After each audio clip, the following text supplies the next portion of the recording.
Bueno, pues empezamos. Bienvenidos a la edición número 69 de este tipo de Paz. Que sea la edición número 69 es pura casualidad.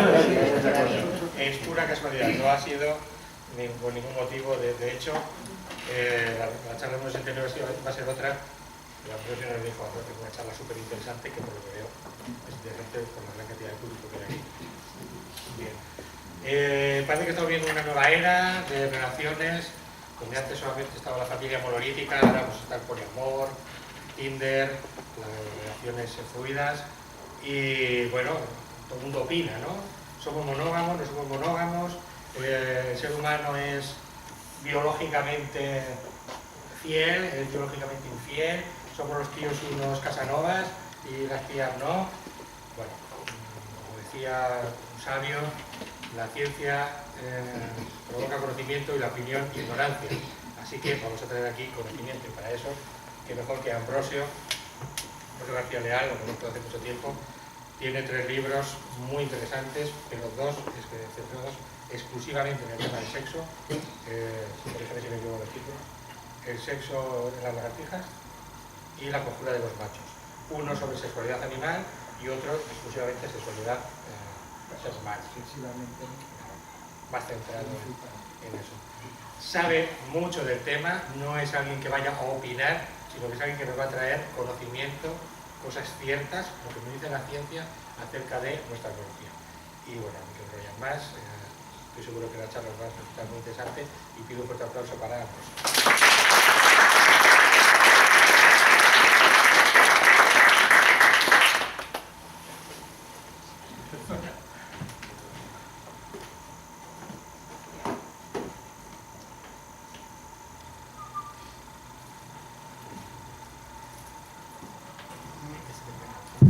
Hola. ¿Me oís bien? ¿Sí? Bueno, pues como ha dicho Juan Pablo, bueno, antes que nada gracias Juan Pablo, gracias Juan Soler por haberme invitado y gracias a todos los que os habéis interesado por el tema y me congratuláis con vuestra asistencia.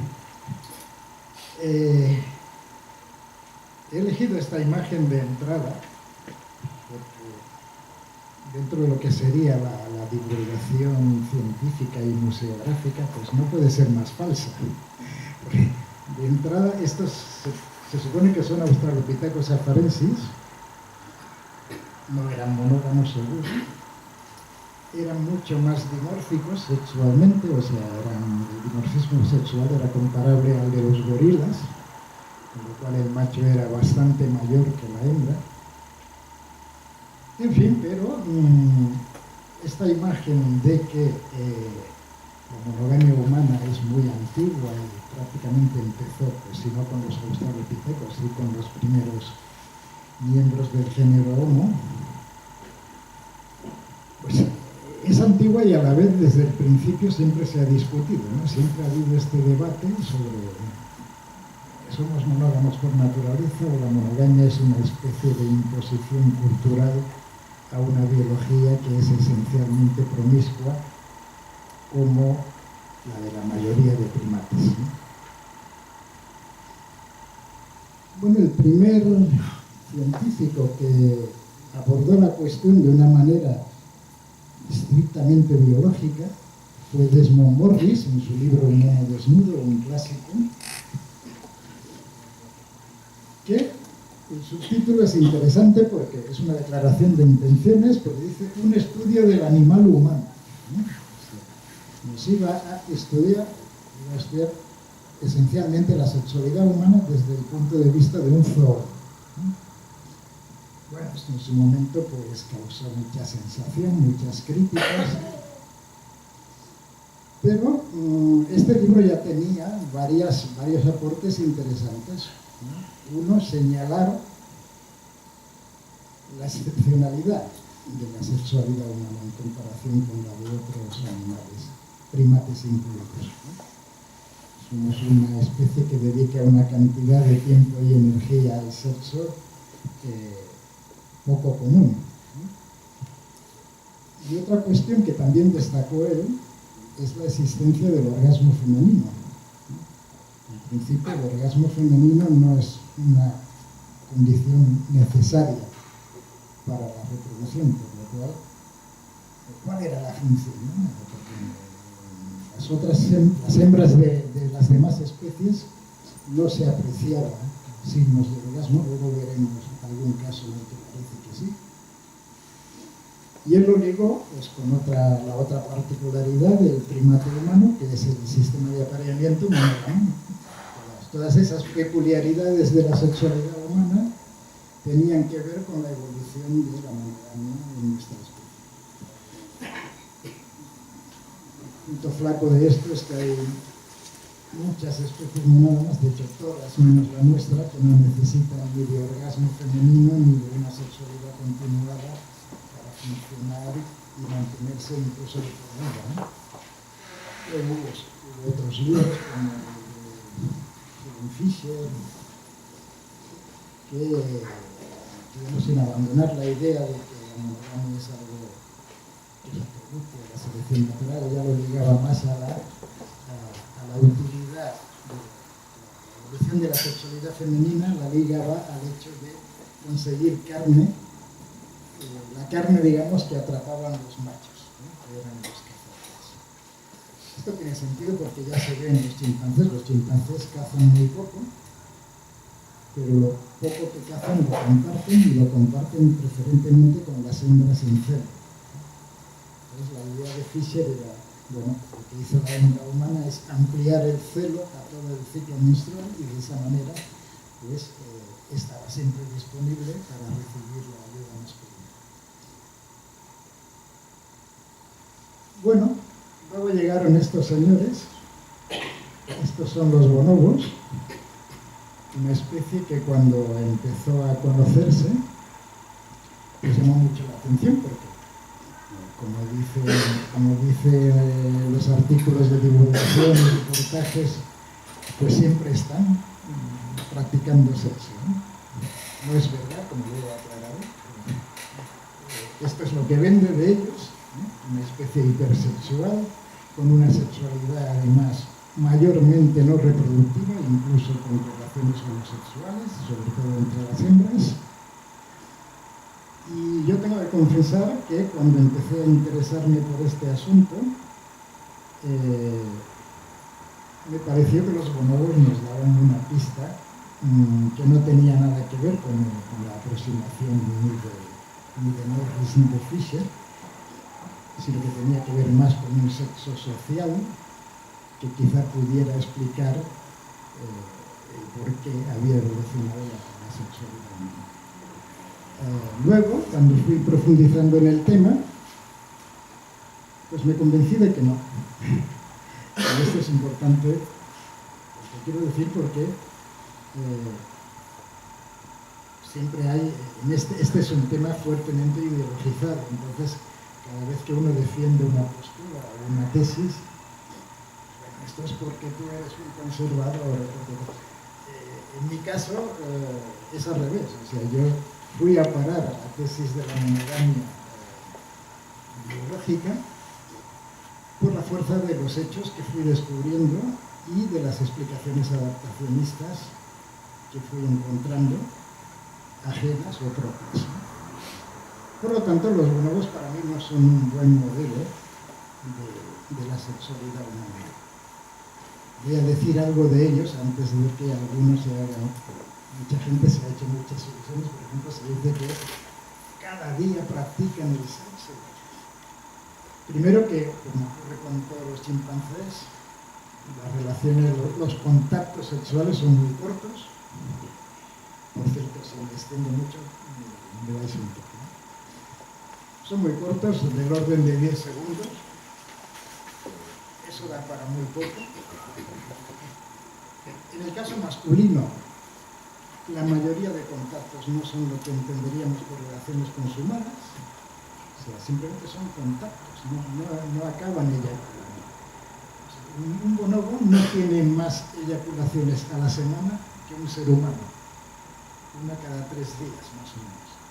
El resto del tiempo sí, con mucho contacto sexual, pero es contacto, es un contacto que tiene más una motivación, es una especie de sustituto del lenguaje.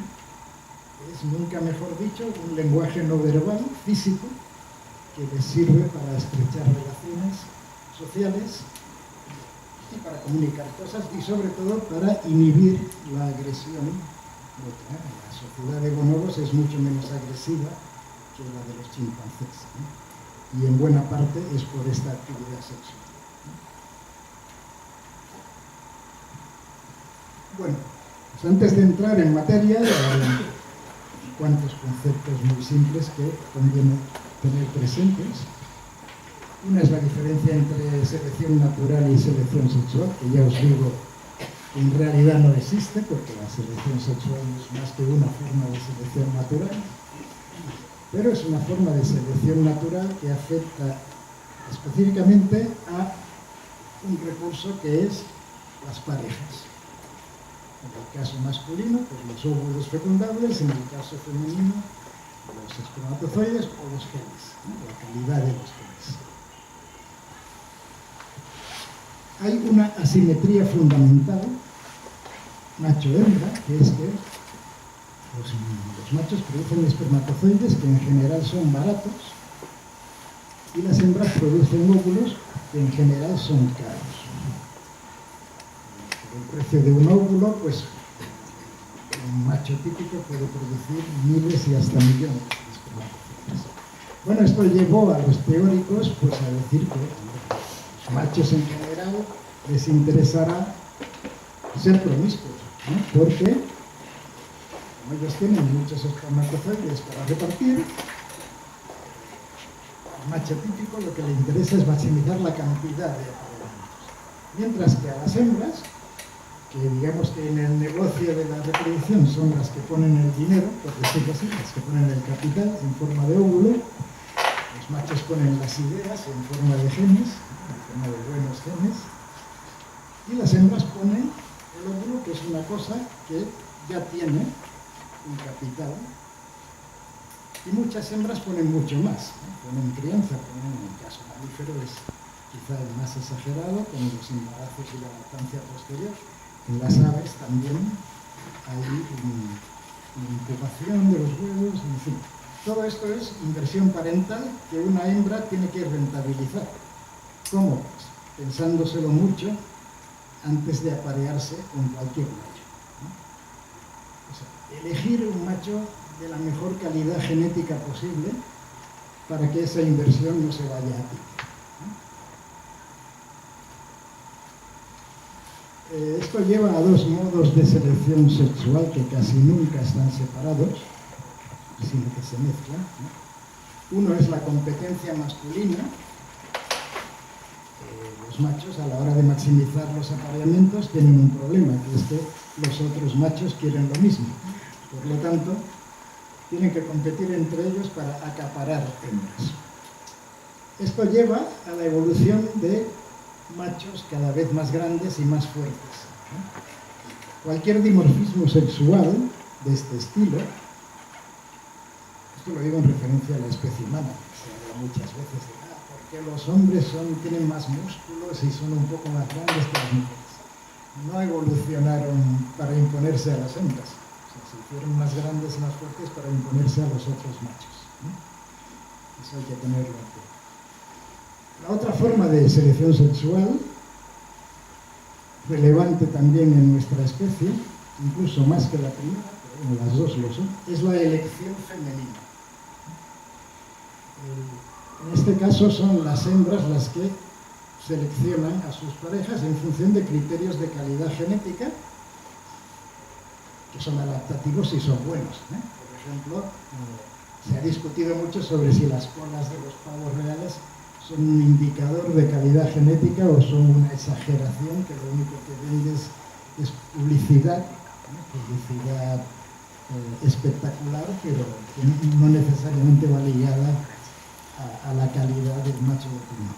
No entraré en este tema porque es muy complejo y daría para otra charla, y aquí me voy a centrar en nuestro caso, pero solo diré, una de las cosas que yo he investigado es que en el mundo animal la publicidad sexual siempre es honrada, aunque pueda exagerarse, pero los machos que llevan estas libreas son machos genuinamente de buena calidad genética.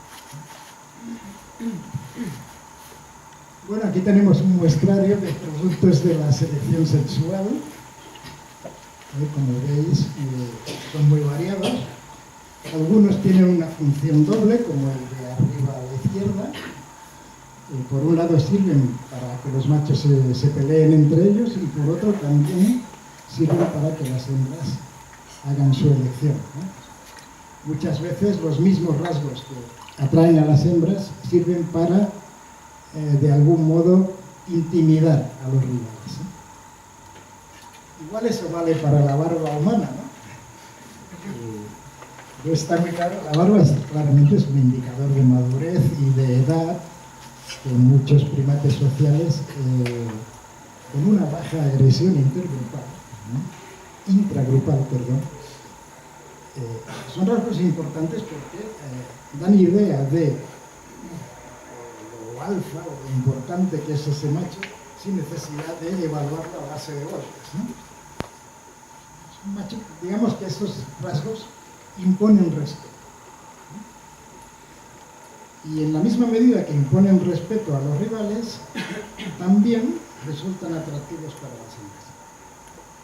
No siempre, porque por ejemplo en el caso del orangután, casi nunca las hembras tienen que elegir, simplemente se limitan a aparearse con el macho que domina el territorio, ¿no? Cuando un macho es capaz de imponerse a todos los otros, las hembras no necesitan desarrollar criterios propios de elección. Como mucho, intentarán evitar la consanguinidad y este tipo de cosas. Pero en principio, un macho que se imponga por la fuerza a los rivales en un régimen de selección de este estilo, pues las hembras simplemente se aparean con el que manda y ya está, ¿no?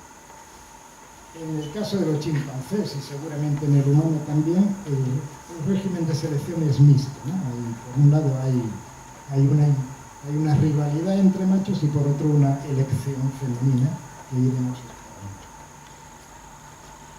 A veces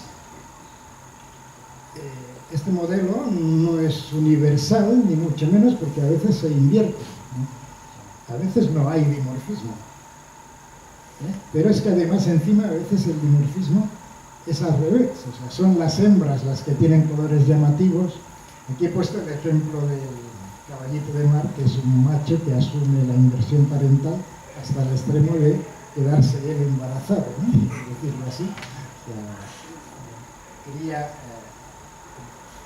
Las crías las incuba dentro de su abdomen y luego salen por lo que sería el equivalente al ombligo, ¿no? Siempre que hay inversión parental masculina, esto se convierte en un recurso.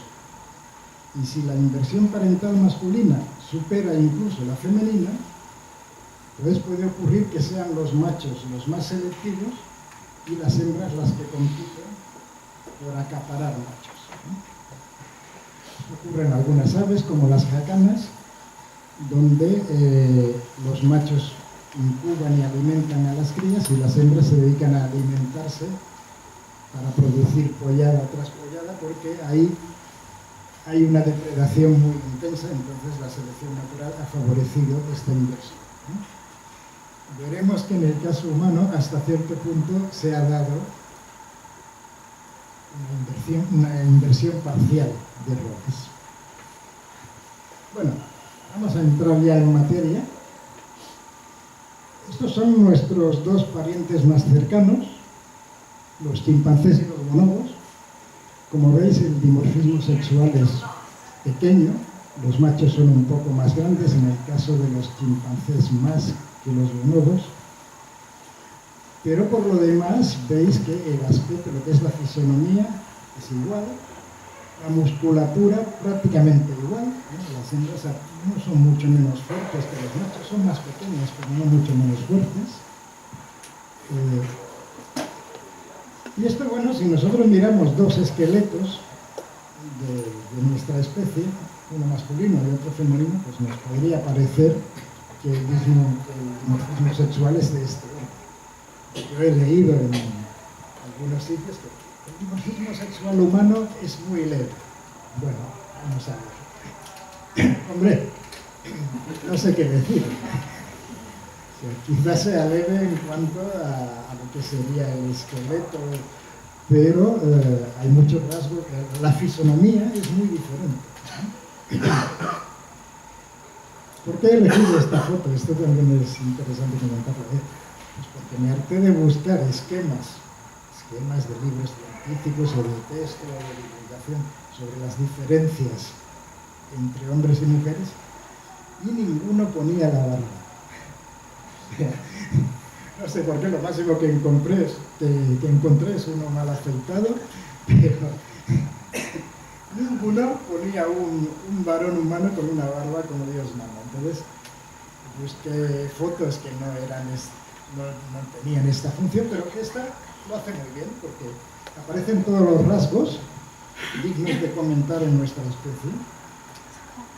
Los varones son un poco más grandes, bastante más musculosos, ¿eh? O sea, la diferencia en fuerza muscular es mayor que la que hay entre machos y hembras de chimpancé, por ejemplo. La barba tienen entradas, algunos más que otros, pero bueno. En cambio, las hembras pues son un poco más gráciles, un poco más pequeñas. En esta primera foto me interesa un rasgo que son las caderas. Las caderas humanas son muy peculiares y son, para los que no lo sepáis, es el rasgo que diferencia más estadísticamente una población masculina de una población femenina, más que la estatura, por ejemplo. La estatura se solapa más que la relación cintura-cadera. Bueno, esto nos lleva a una reflexión que hay que remarcar en nuestro aspecto, porque mucha gente lo discute, que es que nosotros, los machos humanos, unas mujeres nos gustan más que otras. Y diréis, bromar, no. Si fuéramos machos promiscuos, como los de la mayoría de especies donde hay un régimen de selección, como los que he explicado antes, por ejemplo, o bien competencia masculina o bien elección femenina, donde los machos no aportan ninguna inversión parental, sino que lo único que aportan son sus propios genes, a cualquier macho le da igual cualquier hembra con la que engendrar descendencia. El coste para él es mínimo, se limita a una inyección de espermatozoides. Si tiene que pelear mucho, como es en el caso de los chimpancés, pues bueno, a lo mejor sí que se fija un poco más en las que tienen más rango y demás, eso lo veremos luego también. En general, los machos de la gran mayoría de especies no discriminan a las hembras por su atractivo físico. Eso es un rasgo femenino. Son las hembras de la inmensa mayoría de especies las que discriminan a los machos por su atractivo físico, y no al revés, ¿no? Esto debemos tenerlo en cuenta porque es uno de los rasgos por los que nuestra sexualidad es altamente paradójica. Bueno, yendo a lo de las caderas, sí, evidentemente nos gustan más estas figuras que otras donde no está tan marcada esta relación cintura-cadera. Esto es natural ligarlo a la inversión parental masculina, ¿no? O sea, si los machos humanos empezaron a aportar carne y venían hembras pues, a intentar quedarse con ella, ellos tuvieron que desarrollar criterios pues, para elegir a las hembras que tuviesen más posibilidades de criar bien y de rentabilizar este regalo de carne que ellos le daban, ¿no? ¿Por qué ensanchar la cadera y no, por ejemplo, por qué acumular grasa en caderas y glúteos y no, por ejemplo, en el abdomen, como hacemos los varones? Pues probablemente simplemente porque la grasa del abdomen se puede confundir con un embarazo. Y una hembra embarazada no es fecundable, por lo tanto no es una buena elección. O sea, esto puede explicar la forma de evitarla de la hembra humana. Diréis que es un poco especulativo, pero el caso es que yo encontré una especie muy alejada de nosotros donde ha habido una evolución parecida, una especie donde las hembras tienen caderas anchas y que son moscas. Son moscas depredadoras. Los machos de esta especie ofrecen presas a las hembras. Y como consecuencia de esto, las hembras han desarrollado unos abdómenes expandidos. ¿Por qué? Porque el abdomen expandido es una indicación de que la hembra está cargada de óvulos fecundables. Esto se convirtió en un rasgo adaptativo, un buen criterio de elección que luego la selección natural ha exagerado. Pero que en el origen de ese rasgo, como probablemente en el origen de las caderas de la hembra humana, está esta elección masculina, esta vez, no femenina, que tiene como objeto rentabilizar una inversión parental por parte masculina. Bueno, aquí tenemos una hembra humana y una hembra de bonobo concretamente, valdría lo mismo para chimpancés. Dicen que los chimpancés son los animales que más se nos parecen, pero en lo que respecta a la sexualidad, pues no podemos ser más distintos. Y esto, yo creo que esta imagen es muy significativa. O sea, es como si la hembra humana hubiese convertido todo su cuerpo en un reclamo sexual. En las hembras de chimpancé, el atractivo sexual, la información de fecundabilidad, se restringe a la zona genital. Las hembras desarrollan hinchazones genitales que informan a los machos de que esa hembra es fecundable, se puede quedar embarazada. Estas hinchazones aparecen poco antes de la ovulación y desaparecen poco después. Por lo cual el resto del ciclo menstrual, las hembras a los machos no las atraen. En cambio, la hembra humana pues no tiene este cambio de aspecto y de anatomía ligado al ciclo menstrual, sino más bien el atractivo femenino humano está ligado al ciclo vital, más que al ciclo menstrual, ¿no?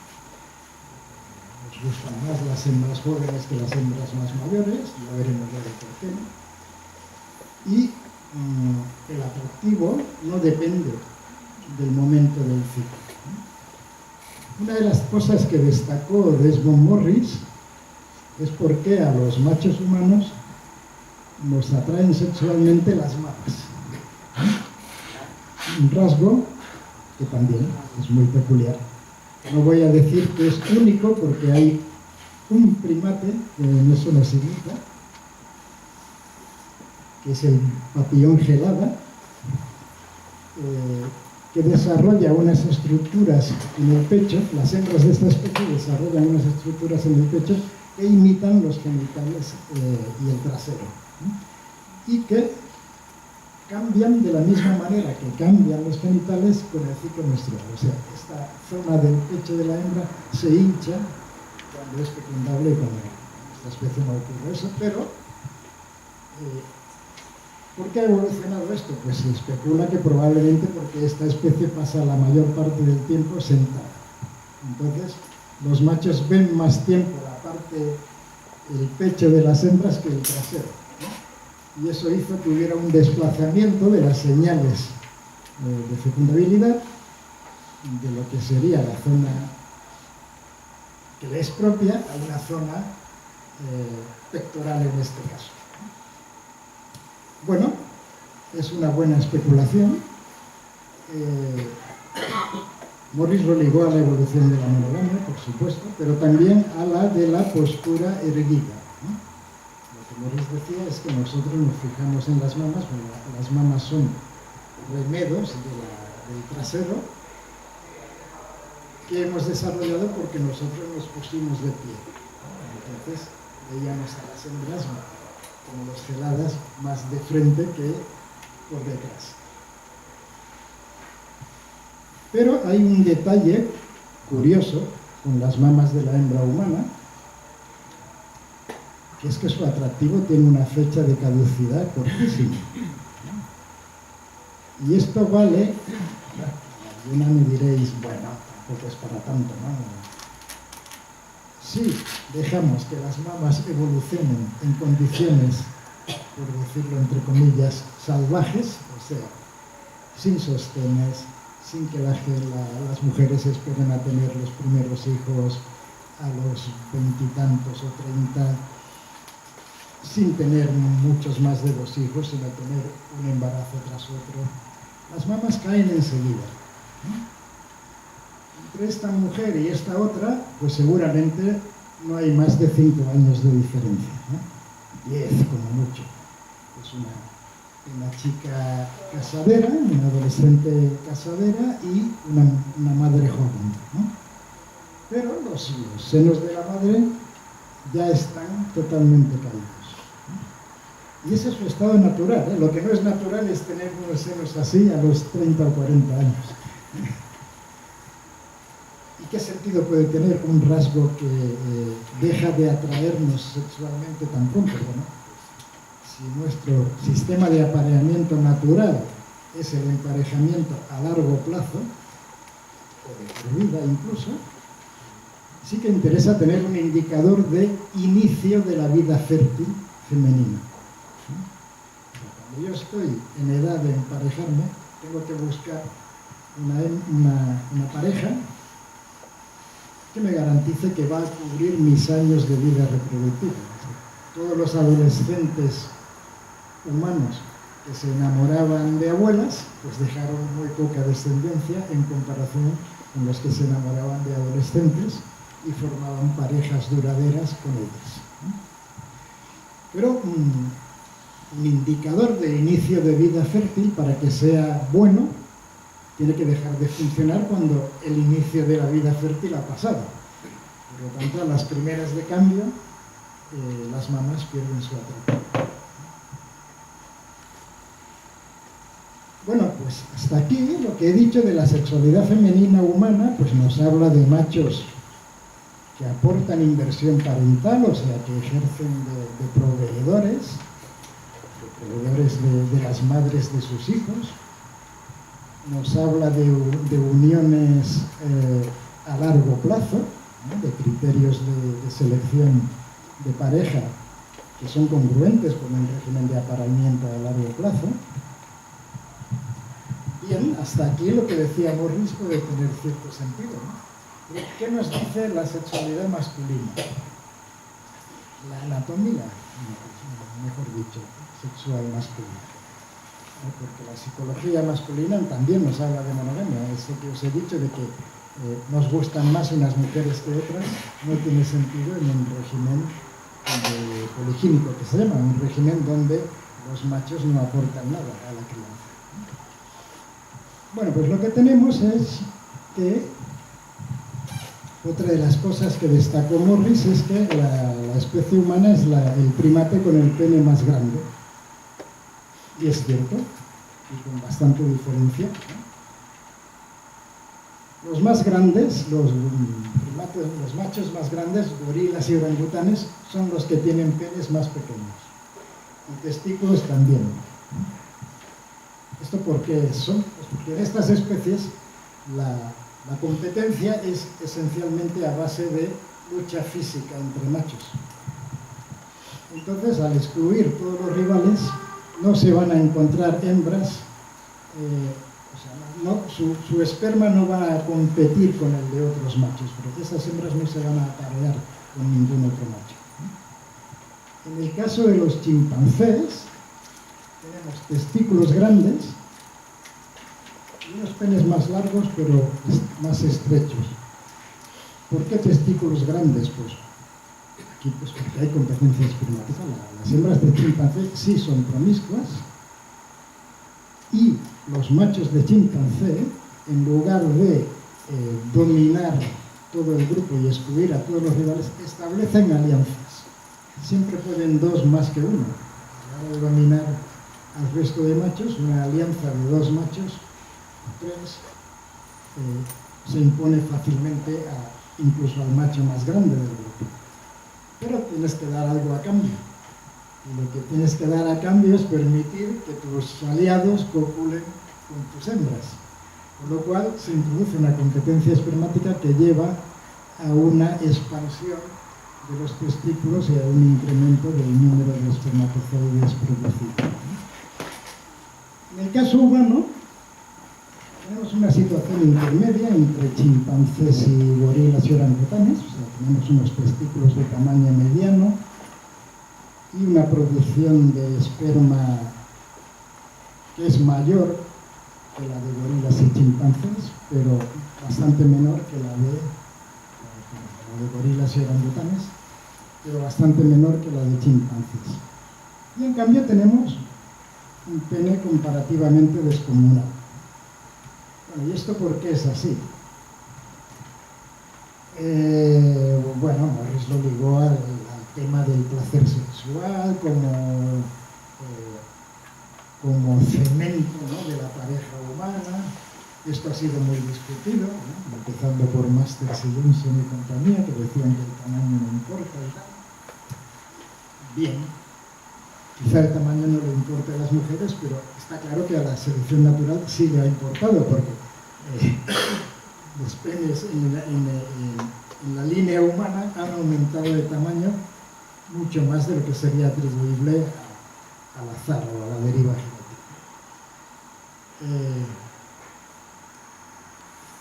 Aquí tenemos un bonobo con expresión sonriente y como podéis ver, los penes de bonobo no son mucho más cortos que